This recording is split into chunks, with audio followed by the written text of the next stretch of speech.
Hello guys, and welcome back to my channel. My name is Sandra if you're just meeting me for the very first time, and I am based in Awka, Anambra State, Nigeria. Anyways, whenever you see me seated right before you like this, just know that I have come with a gist, okay? I've come with a story. If you're an old subscriber on this channel by now, you should know that I am a widow with 2 boys and I lost my husband years back, okay?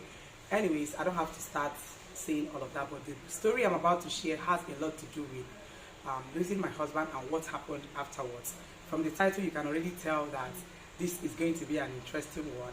Before I go into the story, I want to ask a few questions. Why is it that whenever a woman loses her husband, she must have to battle some family members? Maybe if they are not trying to take away the husband's property, they are trying to humiliate her, they're trying to do one thing or another just to spite her or just to hurt her. I don't know why it is like that in this part of the world, okay? I don't know why it's like that in this part of the world, because what I'm sharing is actually what I experienced. But then I'm also going to share another story while sharing my own story to get to the point I am driving at, because whenever I'm sharing a story, I am actually driving at something. I don't just sit and share my stories like that. Before I share my story, I would like to make it in such a way that someone will have to learn from it, okay? So if you want to know what the point I'm driving at as a driver now, okay, and you want to also know how I was treated badly after the death of my husband and the third party story I said I was going to attach to this video, please sit back, relax, and I will be right back.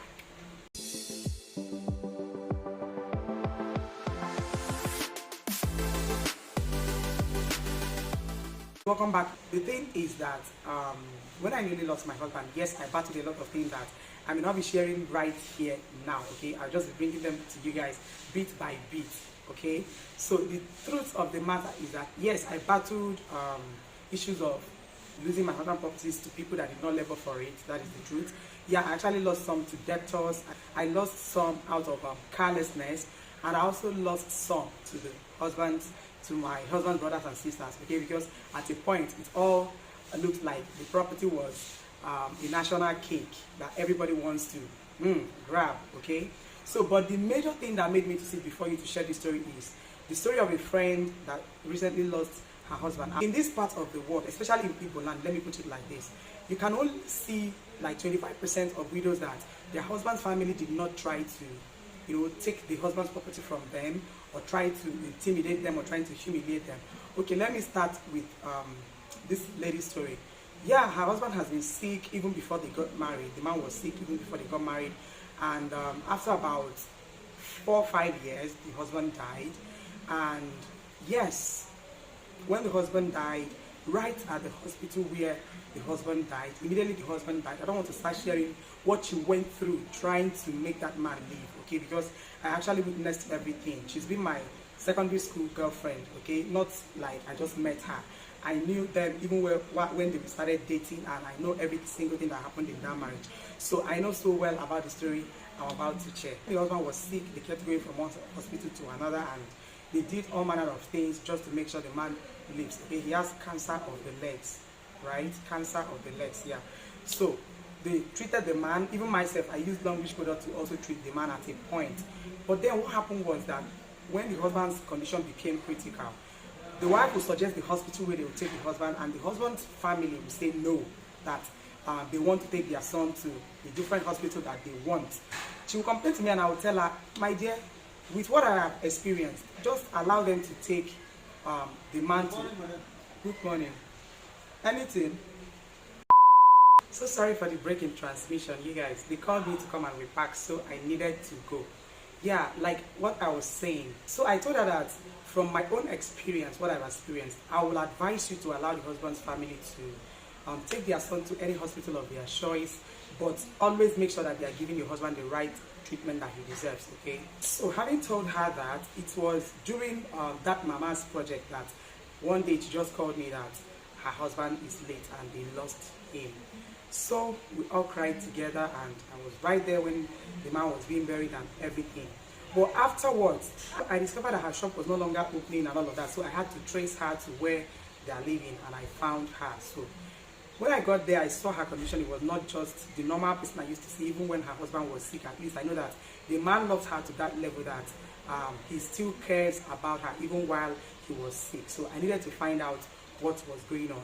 Lo and behold, she shared a lot of stories with me that they broke my heart, because I don't know why some people are like that, honestly.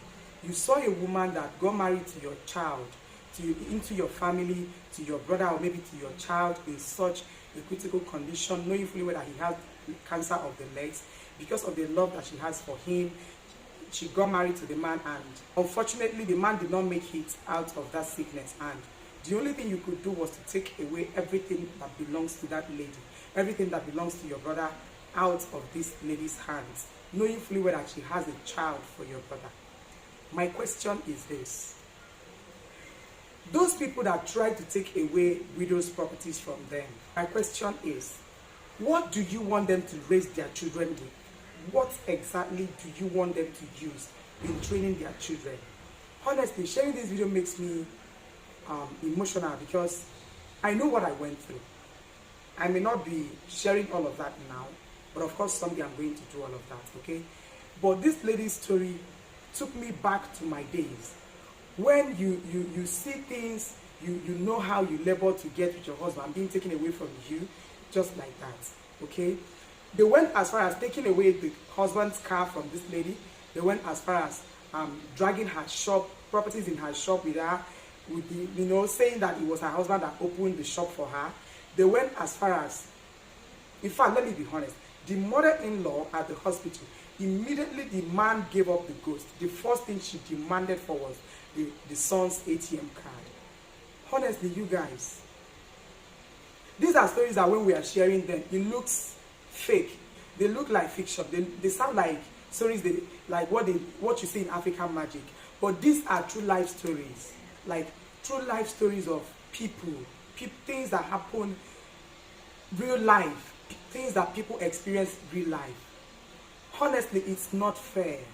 If you are a sister-in-law and you're watching me, or you are a brother-in-law and you're watching me, and you are among those that when your brother dies and you try to drag the properties of your brother with the wife, or you try to drag the properties of your son with the wife as a mother-in-law, desist, withdraw from such acts. Or by desist or withdraw from such acts, because you don't know the implications of what you're doing. I am telling you this. I have never seen anybody that tortured a widow to tears that goes scot-free. The Bible made it clear that God is the husband of widows. As a widow, provided your hands are clean, and anybody in this life is beginning to drag what your husband left behind for you in the name of tradition. The woman cannot own any of the husband's property. It is the husband's junior brothers that should take over. Honestly, this kind of tradition should be abolished. I don't even know if such tradition exists, but that is the excuse that they normally give. They begin to drag lands with you. The woman cannot take over landed properties. They begin to drag the husband's property with you, down to the furnitures in the house, down to his clothes. Men, these things are evil. They are evil. If you are among those doing this kind of things, please, I beg you, in the name of God, desist and withdraw from such acts, because they are evil. They are evil. Honestly, I must tell you this. It pains my heart so much when I see widows go through a lot. I'm not just sharing my story and that of this lady.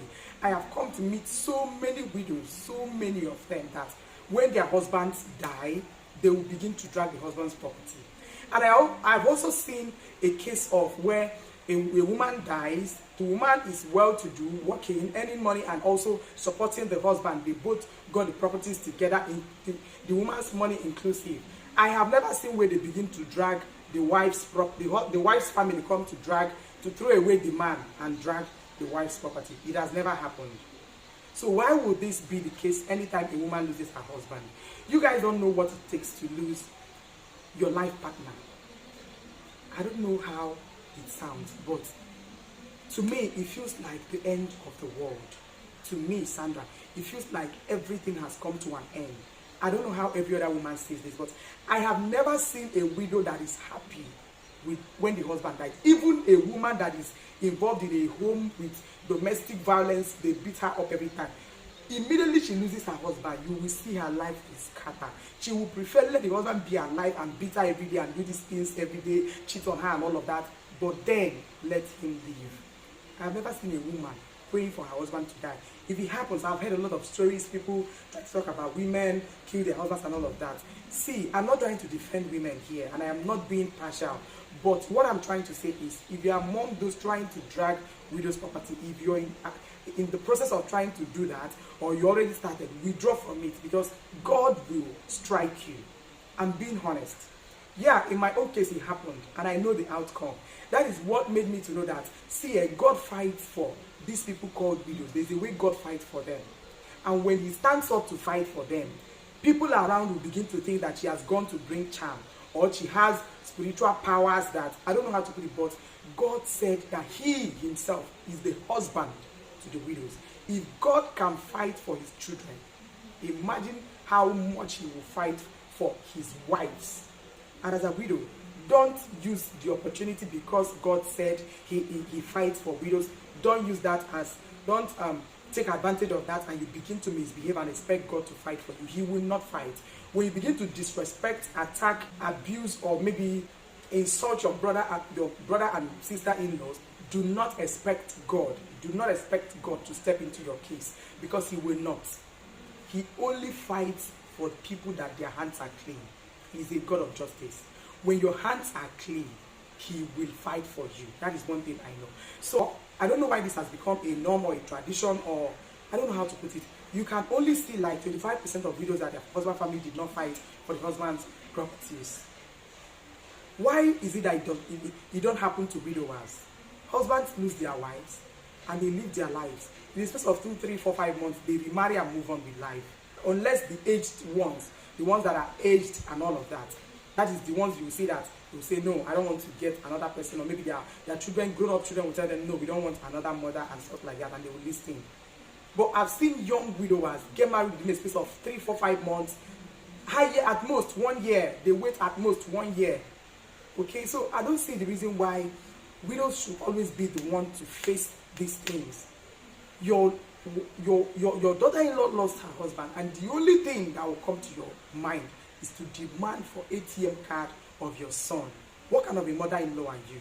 If you're a mother-in-law and you're watching this video right now and you don't allow your daughter-in-laws to enjoy their marriages, or maybe you have a daughter-in-law who is a widow, you've lost your son, and you now vent all your anger and frustration on this young lady, please withdraw at this point. The wrath of God will come upon you if you don't stop. Especially when that you know fully well, because there's always a tiny voice that will tell you that what you're doing is not right.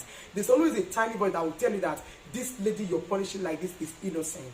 Especially when you know that that person has done nothing wrong to your son. If she has done nothing wrong to deserve whatever it is that you're doing to her, please and please, as a mother-in-law, withdraw from that. That is why I will never stop crying for my mother-in-law. I will never stop crying for that woman. Anytime I remember her, I cry. There is no time that her matter becomes heavy in my heart that I don't go into my closet and I begin to cry, because there is no mother-in-law that will be like her. I have never seen a mother-in-law like her all my life.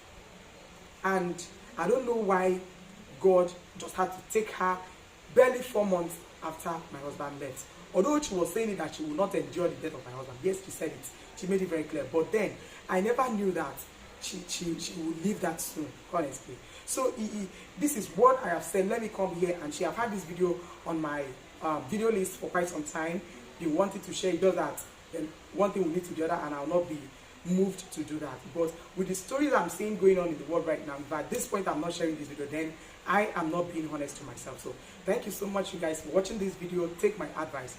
As a sister, as a brother to anybody, do not try to wicked your husband, your brother's wife, or make her cry for you, especially when she is now a widow. It is not right. Even when she is not a widow yet, even when your husband is still alive. Because I see young girls, the way they disrespect and behave towards their sister-in-laws. Sometimes I'll begin to imagine if these people, when they do these same things to them, how they will feel inside of them. Anyways, you guys, thank you so much for watching this video. Please do not forget to like, comment, share, and of course, please subscribe to my YouTube channel. I'm begging you, and I'll see you guys in my next video. Bye.